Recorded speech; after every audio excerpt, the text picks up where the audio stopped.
So you were practicing before full enlightenment, you were practicing all the time, being present and present awareness or Yeah. ambience awareness. What kind of practice did you do daily? Daily, I practice a lot of things. I practice many things over the 12 years. So before Vishrant, I practiced mainly Zen. Zen practice is a major part in my life. And after Zen, then I practice the yoga by Sadhguru. I follow Sadhguru for 6 years. So it's yoga by Sadhguru, and it's really helpful to prepare the discipline for me to wake up. So when I met Vishrant, I was really ready in the body, in the mind, in the energy. Everything is prepared for him. So I'm forever grateful for all my teachers, because they build the foundation. Without them, I think it's really difficult. Because Vishrant I think his teaching is really difficult. His practice is very hard to follow, and his sangha is one of the strongest people I ever met. Not many people, can take the fire and being exposed in public like that. So one of the first satsang, and I went to his online satsang, I was amazed by his sangha. Actually, I was really impressed. Wow, these people is like their ego made of made of something really special, or they really get used to his method. Like he just like being very obnoxious, and these people are just laughing, ha ha ha. And wow, this is so interesting.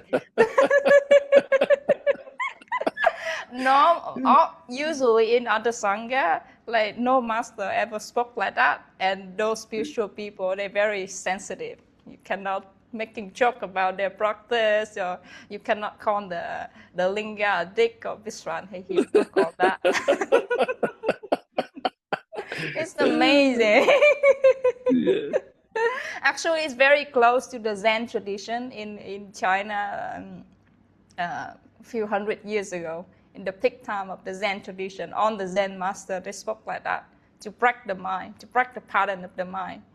And there's no teaching in Zen, just breaking all the teaching. So in Zen, there's no teaching. You're asking what is the Zen teaching? There's no teaching. But after passing down the generation without awakened teachers to continue the lineage, and so it's become dogmas. There's no living teachings anymore. It's amazing. And you I asking like, about yeah, the practice is the Zen practice, but the true Zen teaching is there no teaching in Zen. It's just you stay present with the moment. So in this moment, there's no teaching. In this yeah. moment, there's no teaching. In this moment, if there's any teaching, it's when you go into the mind, you're thinking about something.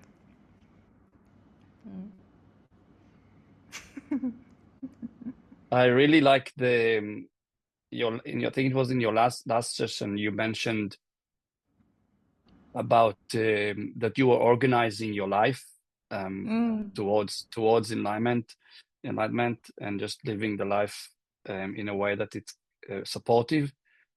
And I'm in a situation that I have a family. I have 2 kids, and I have a business. But I was really relating to what you said. It struck me in a way that I also know that I'm finding myself also mentally, but also organizing my life to feel that I can let go of those things. Yeah, I think this is where I am very successful enough to build a Zen monastery by myself. Because when I was in the monastery, I went to a lot of trouble because the abbot, she was so jealous with me. So I couldn't, she didn't allow me to enter the meditation consultation. Her reason was that I was too advanced, so I should save this opportunity for other students, which is bullshit. So I left the monastery because there's no awake teacher there, and they didn't support me, and they just full of competition. So I left with two other students, and we built a monastery in our apartment. We So this how I learned how to do this everywhere I go, and I travel a lot. So how I bring this practice, this Zen practice in the monastery into the marketplace everywhere I go. So I still practice the same thing, but it's difficult because at that time I wasn't aware about the energy surrounding me, so it suffered because I built it in an apartment. I was in 13th floor of the condo. I tried my best, but it didn't really work. So I need to move to another place. I built tea house. So yeah, I built tea house. It's like a living room, and my apartment is like a kitchen. I had two places. It's like you have an apartment and you have a working place, the same as you running your business. I wasn't aware. I had no teacher to tell me that the energy affecting me in the condo. So it was a mistake. And after a year, I had to sell that apartment. I moved to another place, which is the energy was better. I just follow my inner knowing. I didn't know about the energy. But I practiced that. So at that time, I built tea house, and I was teaching people how to organize their life by cleaning, how to clean your life, and how to not how to clean your life, just how to clean your house. But the Japanese method is the same. How you clean your house is the same as how you clean your life. It's the habit. It's the habit. Like in the previous satsang, I mentioned that. But it's about how you build your present moment awareness and ambience awareness in everything you do. That's a very Japanese way of Zen, and they're very successful in bringing the Zen practice into the daily life. I recommend this book to people. I will send later on my Patreon. I share the book there, but let me check the name of the book. Yeah. The book name A Monk's Guide to A Monk's Guide to a Clean House and Mind by Suke Matsumoto. We send you guys later. It's really good. Yeah, by how a monk clean the house, but it's about how you clean your mind at the same time you cleaning your house. It's not about how clean your house is, but it's a reflection. If your mind is clean, like you do it very in a very meditative way, then your house have a different quality, and it's really nice to live in a house like that. And it's a reflection. You look at the house, and if you see it's untidy, it's a time to check your mind. Have you forgot something? Did I do something without paying attention? Am I not in meditation? Am I doing something mindlessly? I'm not mindful enough to pay attention, to put the key here, something like that. It's not about the cleanliness. It's a reminder, because the house or the the external world is a reflection, is a manifestation from how your mind function. If you have a disorganized mind, your house would look disorganized, unorganized. It's like that. If you did that on purpose, it's okay. But most of the time, people they didn't pay enough attention. So the Zen practice is about bringing the present moment awareness and ambience awareness into everything you do. In the Japanese, they have a really cool saying, like every grain of rice, right? Every grain of rice, there's 7 gods in it. There are 7 gods in every grain of rice. So if there are 7 gods inside a really small grain of rice, how would you handle the rice? Very carefully. Yes, that's attitude. You make everything, how you clean your house. If the God is everywhere, how you would clean your house. Very beautiful. You look at life like that. God is everywhere. Or Tao is everywhere. The same, Tao is everywhere. In Taoism, they say Tao is everywhere. Can you look at life like that? There's God, 7 gods, in a piece of. It's just so beautiful. Then you don't have to clean the house. I'm so tired. I have to do this, and you're struggling, and it's like a battle. It's like a battlefield. And if you look at a woman, if they clean the house, and they would look like they want to kill everyone. but a Japanese housewife, a well-trained one, dream wife, so beautiful. Like the way she cooking, like she cooking your meal, because if she cook your meal, like every piece of brain, seven God, oh my God, the meal is so good.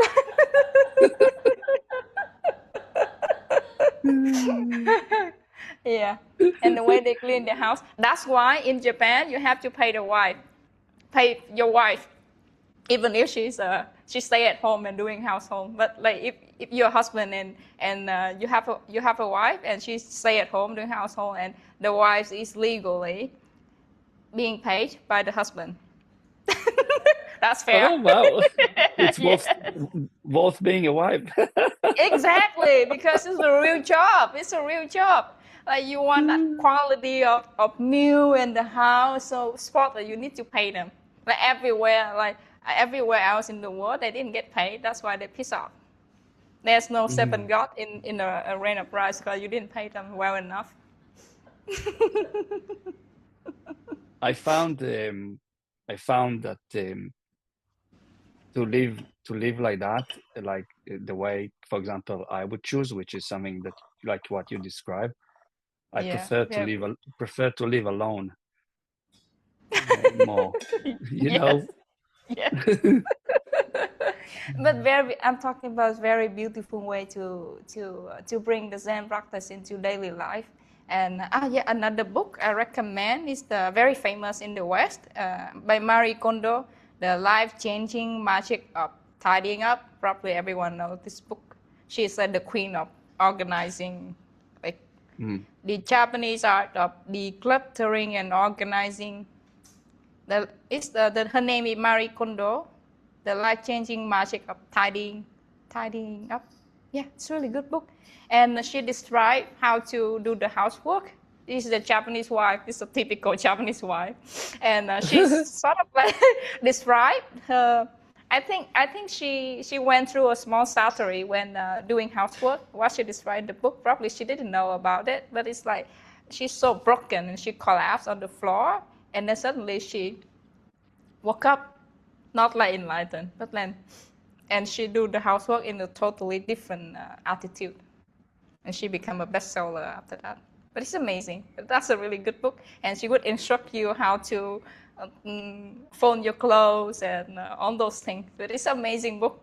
But it's all about how to organize your mind by doing this daily work. Because most of our time we have to do this work, right? Clean your house and folding your clothes and do the dish, something like that. But how you utilize these look like small work to something very beautiful, like to say, with the attitude like every grain of rice has 7 gods in it. How would you handle the rice?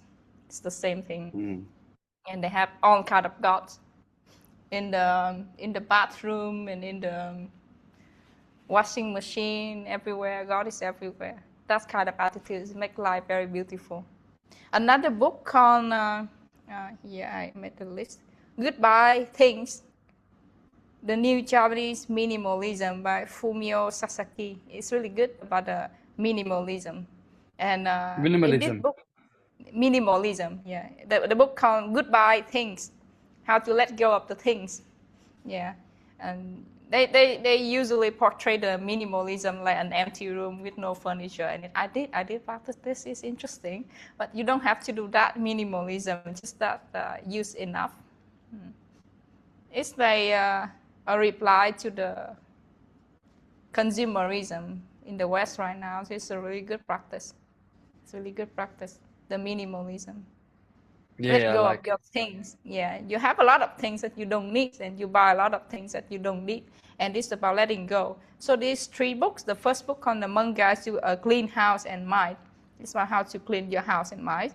Another book, the Tidying, Organizing Everything, it's a really good book too, so how to organize things. And another book is Goodbye Things, how to let go of your things, because people really, like you ask your mom to let go of her things, really difficult. I was trying to apply this book on my mom, and oh my God, Huge objection from her. It's like something she collected like 20 years ago. She never used it. But it's so difficult to let go. And when you practicing these things, you can see like how strong our attachment are to something really stupid, like photo books, and you never use, but you cannot let go. And once you clear everything around you, it's really good to clear the energy. Even in the object, if you can let go of all the old things, it's really refreshing to live in a place like that. And you can see where your attachment are when you clean your house. I had to wait for my mom when she left on a vacation with her friends for 10 days or something, and I threw half of the house away. And when she went back, she was so angry at me. I had to wait for her. She went on the trip with her friends, and then when she went back, half of the house has gone.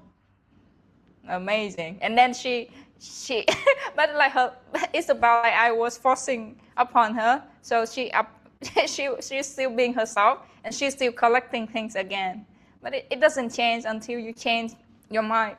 I was trying to help her by forcing her to let go of things, but it didn't work until she wants to do it by herself. But it's good to let go of chunks. Yeah, these are 3 really good books. I will set the links on my Patreon later. Yeah. Thank you. Yeah, that's how to answer your question about how to bring the Zen practice, how to organize your life. Like back then, I recommend. I have actually there's 4 books, but here in the West, I couldn't find the 4th book. It's about how to a monk's guide how to eat. It's very important too. It's very important part. Like in the monastery, we eating very attentively in the Zen way. So most of people, they eat like food is very important, but they don't pay attention to it. Something you consume directly into your body and you didn't pay attention to it at all, it can be harmful to your body.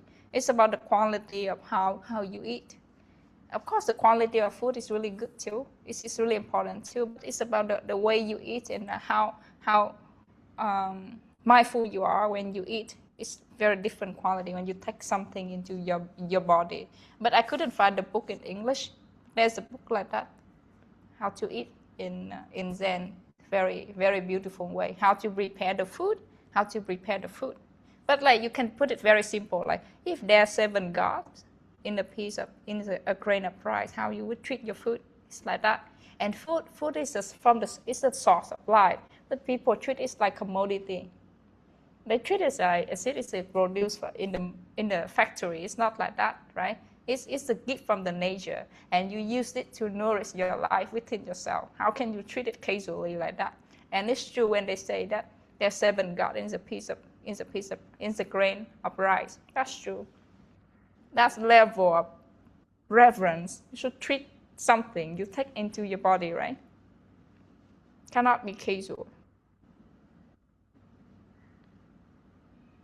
I really liked it when you mentioned as well about watch out what you consume, like with social media and news and stuff like that. It's just polluting your energy and your mind, and it's so much today, distractions like that. I feel it, it's a constant, in a way, battle for me. You know, sometimes I don't want to go on Instagram or something because I know I'm going to get sucked into something, you know? Yeah. That's why when I start doing satsang, that my approach to promoting satsang the same too, because I know people are fed up with this like information, being fed up. So it has to be their conscious choice. If they want to see, they have to look for it. I didn't post every day or twice a day, something like that. I don't want a lot of followers, and if they want, they have enough information, and they need to open it. Need to search for it. It is a conscious choice because it comes from my experience. I'm sick of it. Like even there's a lot of talking heads popping up in my feed, and of course it's our responsibilities to remove these things. But like Facebook and their algorithm just keep recommend something is really I don't want to see. I want to see Vishrant, but I have to go to Facebook and I have to watch a lot of things I don't want to see. So I choose I choose different platform where people, they can subscribe and they can read when they want to. They have to open it up. And they just see that information that they want. They don't have to see everything because it's toxic.